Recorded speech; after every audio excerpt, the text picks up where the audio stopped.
A paz, que Deus nos abençoe, que Deus abençoe a sua vida, a sua casa, toda a sua família. Seja aí muito abençoada por Deus mesmo, que a paz do Senhor esteja no seu lar, na sua vida, em todas as áreas aí, que Deus possa te abençoar grandemente. Para quem não me conhece, eu sou Viviane Ramos e hoje eu vou estar dando aqui a lição de número 8. Compartilha aí no canal, dê joinha, viu? E Deus abençoe grandemente a sua vida. O tema diz assim: comprometidos com a palavra de Deus. É um tema muito importante em que todos nós, né, eu e você, precisamos estarmos comprometidos mesmo com a palavra de Deus. É isso aí.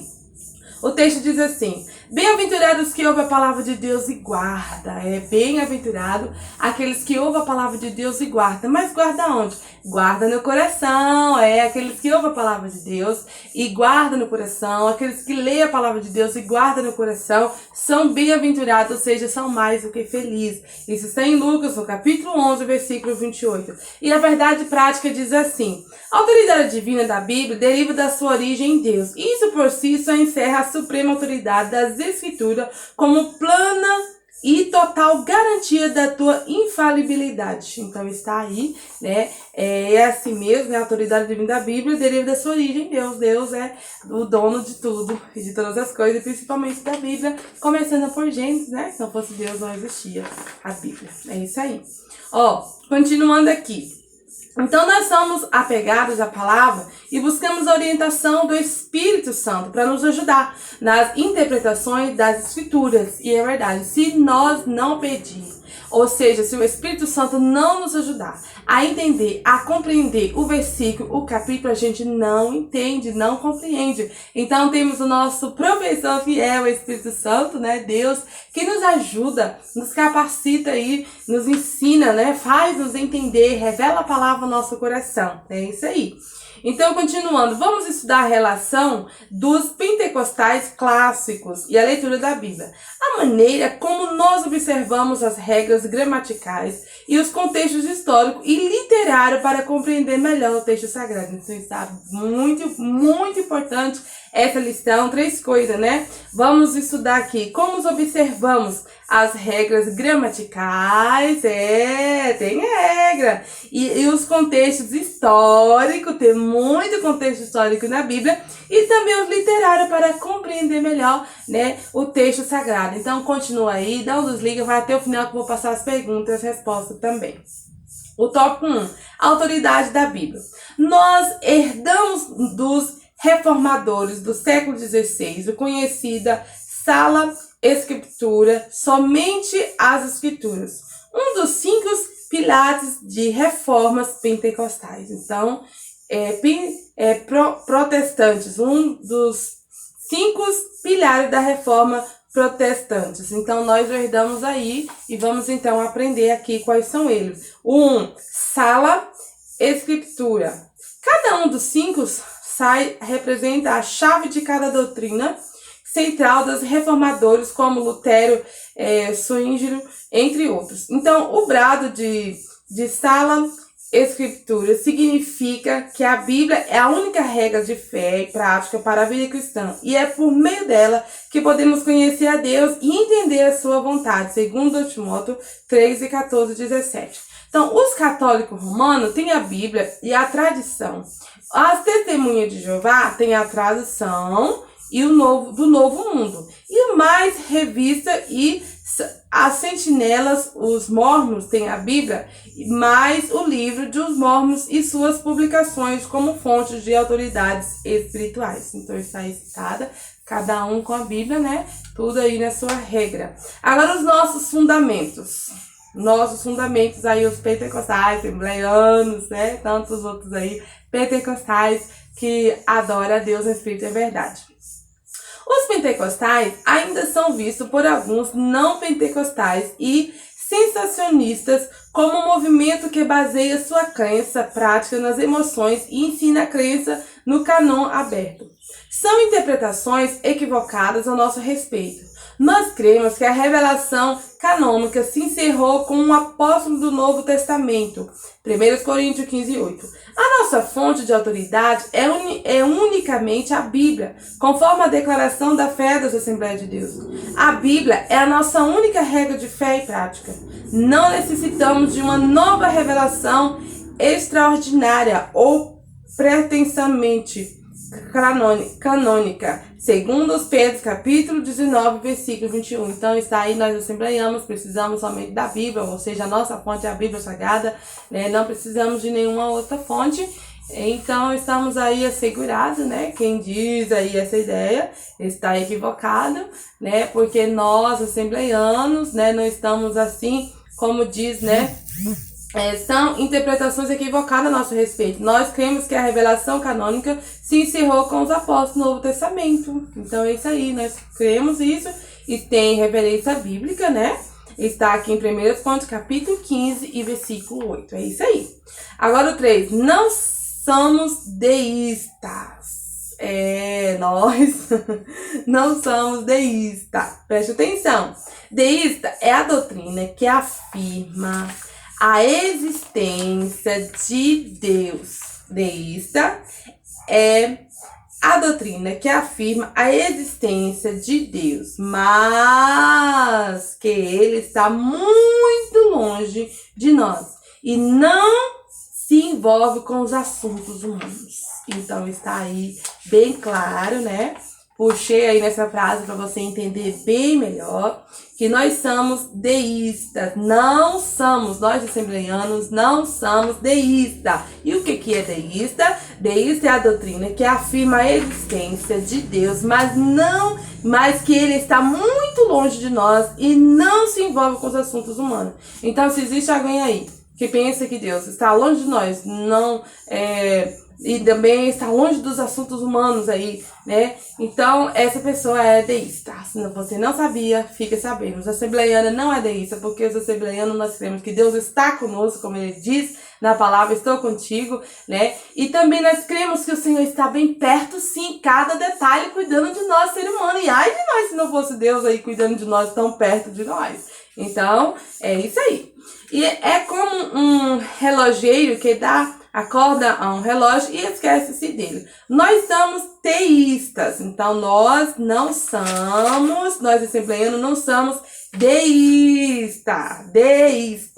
Vou falar bem sério aí, né? Repetir novamente para você entender. Deísta, mas nós somos, né? Aqui está bem claro, né? Como diz essa revista, nós somos teísta, não é deísta, nós somos teísta, é isso aí. E o que é teísta? Isso é, cremos que Deus não está longe de cada um de nós. Então, deísta, começa com a palavra de, é aqueles que acham que Deus está longe, que Deus não está nem aí para os humanos. E teísta somos nós, achamos que Deus está conosco sim, que Ele está bem perto de cada ser humano e cuidando de nós em cada detalhe. É isso aí. Então, né, nós somos isso aí, teísta, com a palavra te.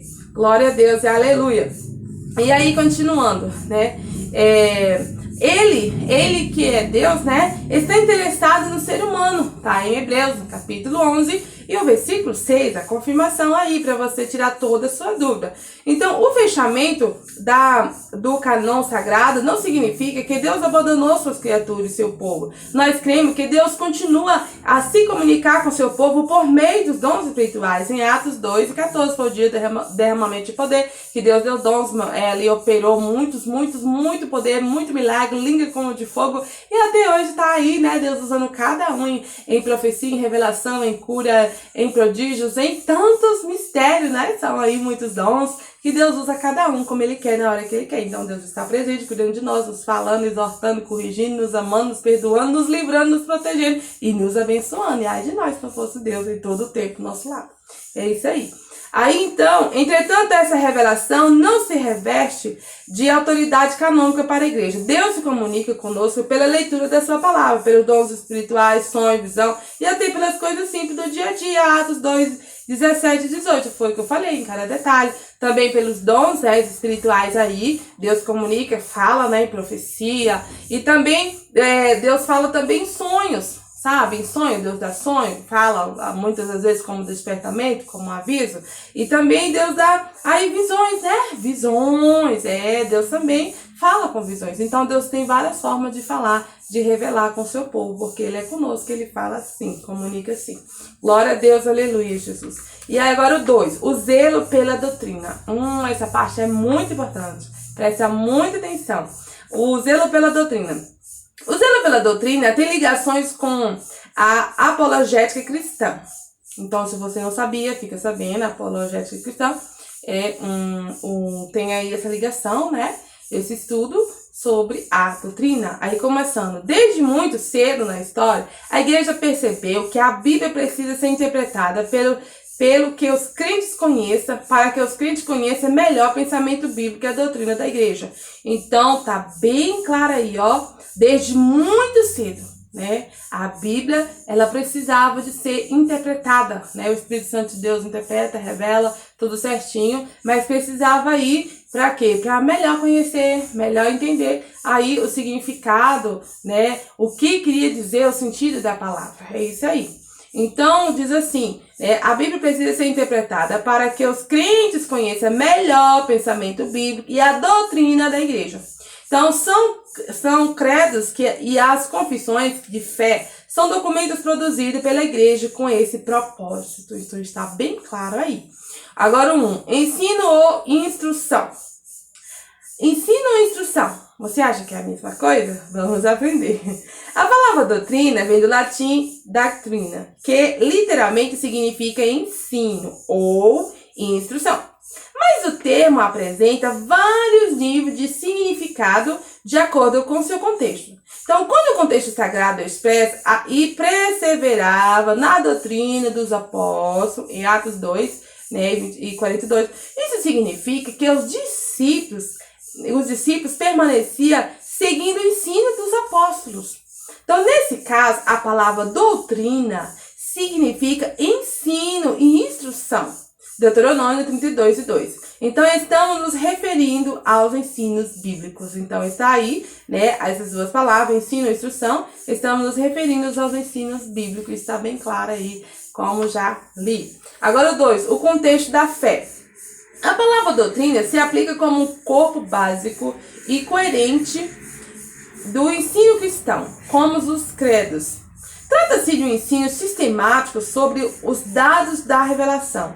Então, a fonte do conteúdo doutrinário é a própria palavra de Deus, auxiliando pela experiência cristã e nos ajuda no intelecto humano. Está aí em 1 Timóteo, capítulo 4, versículo 16, e também em 2 Timóteo, capítulo 3, e o versículo 16. Então, isso se faz por meio do ensino da instrução. Quando o apóstolo Paulo diz, traz essas coisas à memória, traz essas coisas à memória, né? Quando o apóstolo falava, já estava lá registrado na Bíblia, tudo na instrução, tudo certinho.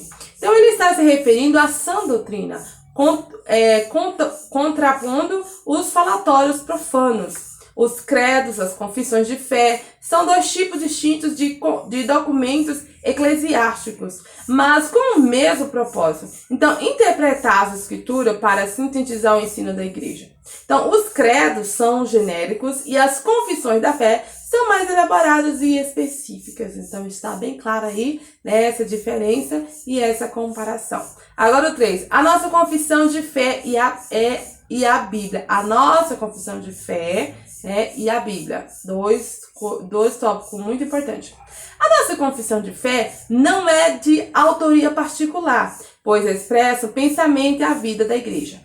Então, esse documento é submetido às escrituras e estão em conformidade com elas. Então, nossa declaração de fé ocupa extraordinária importância na vida da igreja como sumário doutrinário da Bíblia e ajuda para a sua compreensão, além de servir como proteção contra os falsos doutrinas. Entretanto, a palavra final é a Bíblia. Então, uma declaração de fé expressa a doutrina oficial da igreja. Então, a declaração de fé expressa a doutrina oficial da igreja.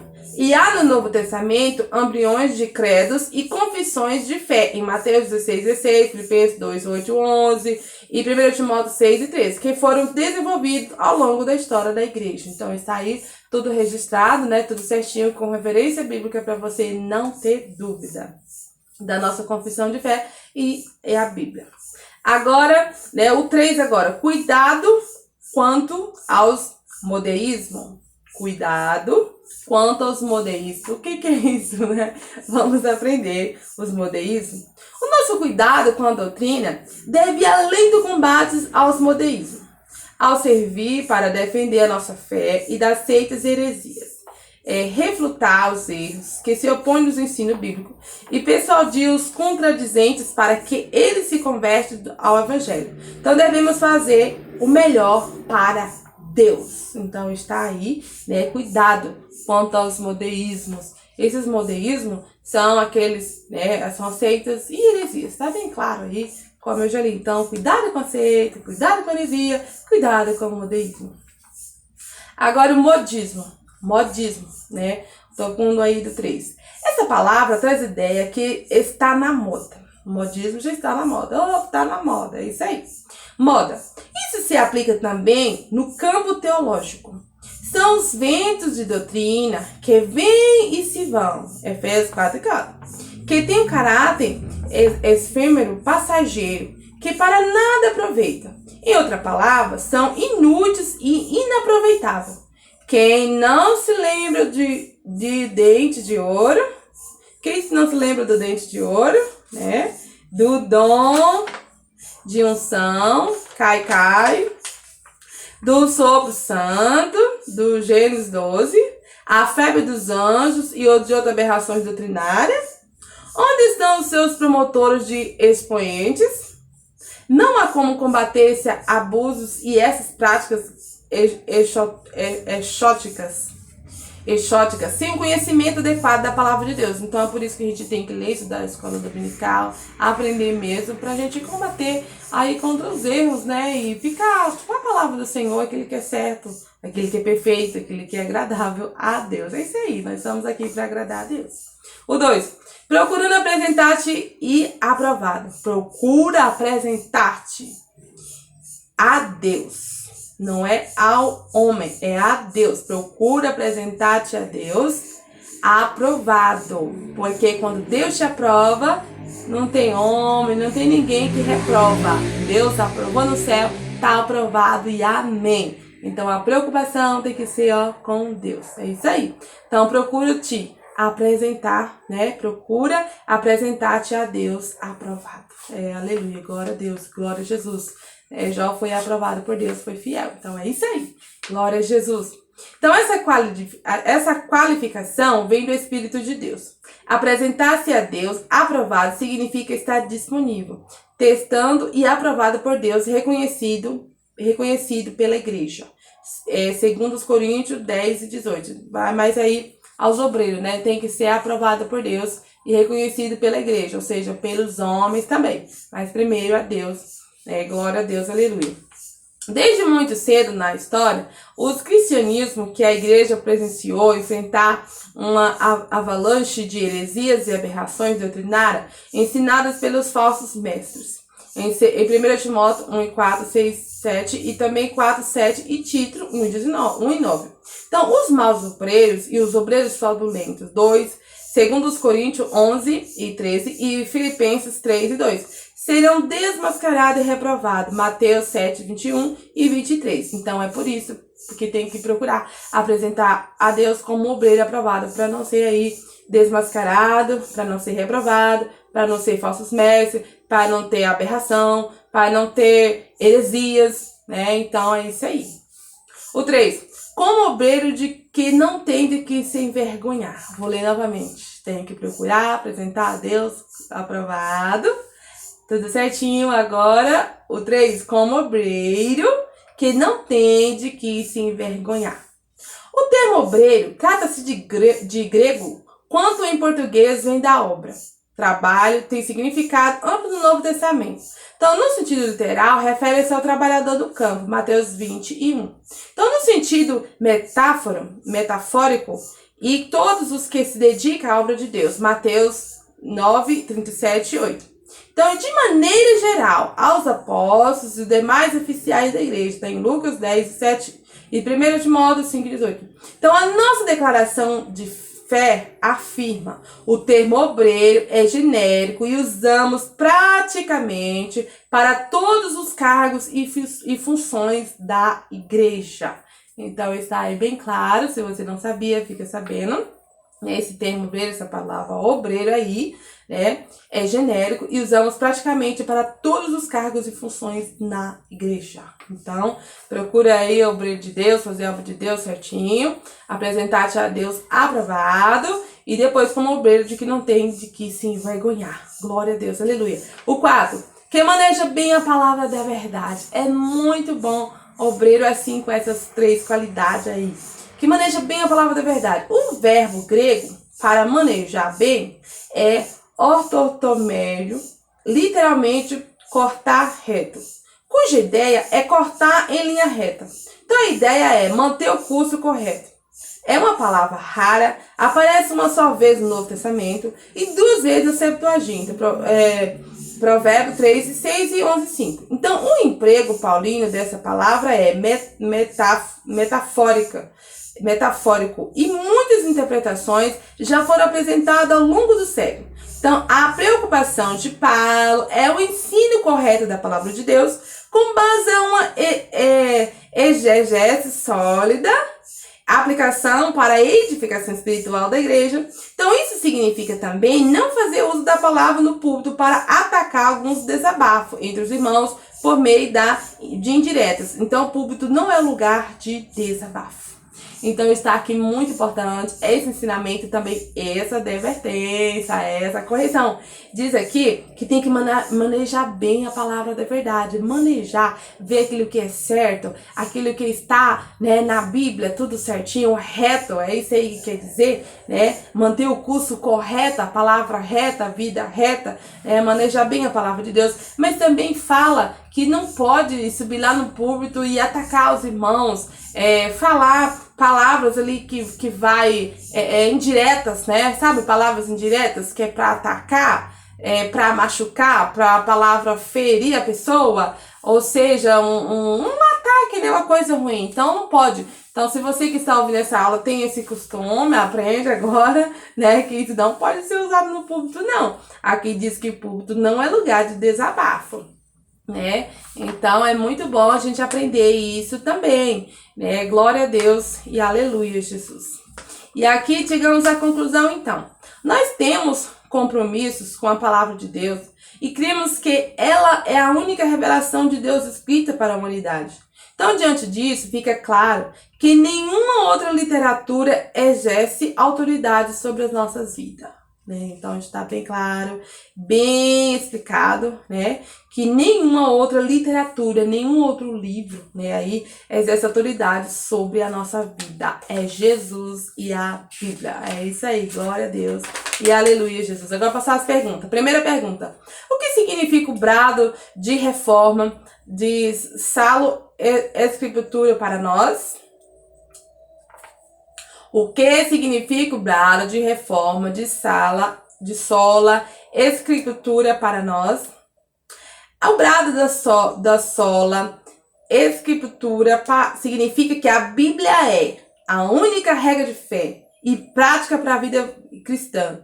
E por meio dela que podemos conhecer a Deus e entender a sua vontade. 2 Timóteo 3, 14 e 15. Segunda pergunta: como Deus se comunica conosco atualmente? Nós cremos que Deus continua a se comunicar com seu povo por meio dos dons espirituais. Atos, no capítulo 2 e 14, 21. A terceira pergunta: o que significa perseveravam na doutrina dos apóstolos? Em Atos 2 e 42. Que os discípulos permaneciam seguindo o ensino dos apóstolos. A quarta pergunta: o que significa modeísmo? O significado de modeísmo é que está na moda. Isso se aplica também no campo teológico. São os ventos da doutrina que vão e se vão, que vêm e se vão. Efésios 4,14. Que tem caráter efêmero, passageiro, que para nada aproveita. Em outras palavras, são inúteis e inaproveitáveis. Agora, a última e quinta pergunta. Qual a preocupação do apóstolo Paulo com o uso da frase maneja bem a palavra da verdade? A preocupação de Paulo é com o ensino correto da palavra de Deus, com base a uma exegese sólida, com aplicação para a edificação espiritual da igreja. Então está aí as perguntas e a resposta. E que Deus continue abençoando a sua vida, a sua casa e toda a sua família. E até a próxima lição. Deus abençoe.